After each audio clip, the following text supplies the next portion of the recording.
Hello guys, welcome again. So this is going to be a very precise video based on all the information I could gather on these four watches. So if you are trying to make a decision, please watch till the end. I have all the charts ready for you with different set of comparisons, different set of features. So don't ignore any section. Please watch till the end. Now I have just one question to the companies that please provide correct information on your websites and on Amazon links, because not all of the YouTubers get your products for a review, and not all of us can purchase the products, and not all of your customers can see the product before buying. So we all rely on the information that you provide on the websites or the Amazon link. So please try to provide them correctly and all the information. I found a lot of fluctuations here and there. Now in the last video I also said that I personally use Magic Watch 2, the 42mm, which is again good for my wrist because it's comparatively smaller. So Magic Watch 2 42mm is working great. We might be expecting Magic Watch 3 very soon in the coming year. So to start with, I start with this extra features. Now music storage is very important for people who go for outdoor run without their mobiles. So which is missing only on the Realme S Pro. It's present on all the other three watches. So that is first thing. Sleep monitoring and GPS is available also. You can basically run and get your GPS, track your location. Battery is different on all the four watches: Amazfit GTS 2, Realme S Pro and Magic Watch 2. They all give you 7 to 14 days of battery life, but Oppo Watch will give you less than a day because of the last point which I will mention very soon. It comes with Wear OS, and which is our next point. So out of all these four watches, only Oppo Watch is a real, I should say, a smartwatch which comes with a customizable Wear OS, meaning you can add apps, you can download them, you can remove them. All the other watches, three remaining, you have to depend upon your providers to provide you features. So this is a very important, very significant difference, and that's the only reason the battery of Oppo Watch is less than 1 day. Now this is going to be a very important slide because this is where the watches fall in front of each other. So connection, mic and speaker. Bluetooth version is 5.1 in Magic Watch 2, which is good thing because you are pretty much covered in terms of future. 5.1 is obviously better than 5.0, is obviously better than 4.2. So Oppo Watch is the only one which gives you 4.2 Bluetooth version.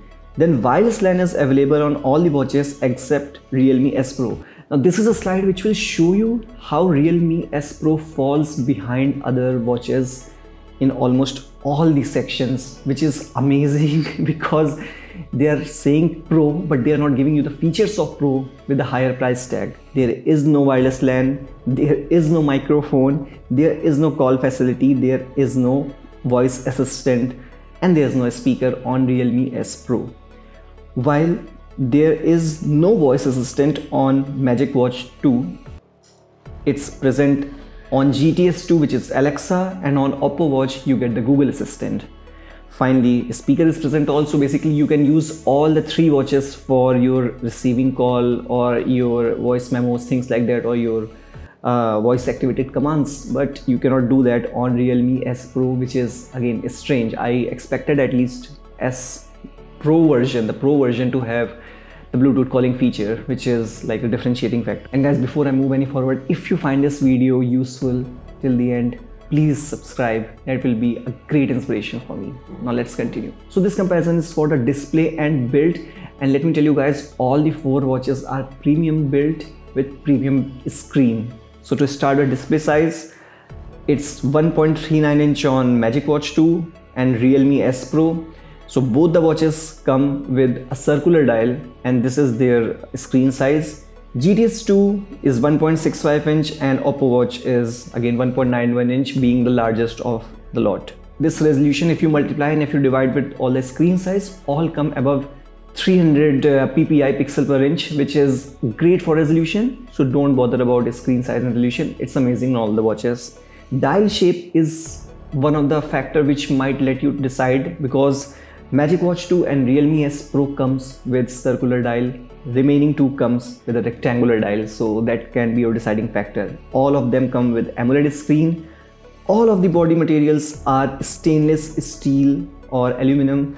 You get the option in Amazfit GTS 2 to choose either, and I think based on which metal watch you choose, you also get the choice to make for your rubber band, your silicone strap, or your leather strap. Now these are all jargons: 50m water resistant or 580m water resistant. Don't bother about them. All of them you can pretty much swim wearing them, so all are waterproof.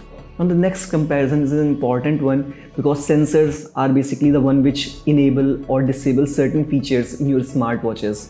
So starting with the heart rate sensor, all of them contains, but none of them contains ECG, which is electrocardiogram, which is only available on premium watches. But I have seen that few Oppo watches comes with the ECG version too. So, but you pretty much, the one which you see on Amazon is just a normal heart rate sensor, which is present in almost all the watches. SpO2, the oxygen, blood oxygen level, again it's present in all the watches.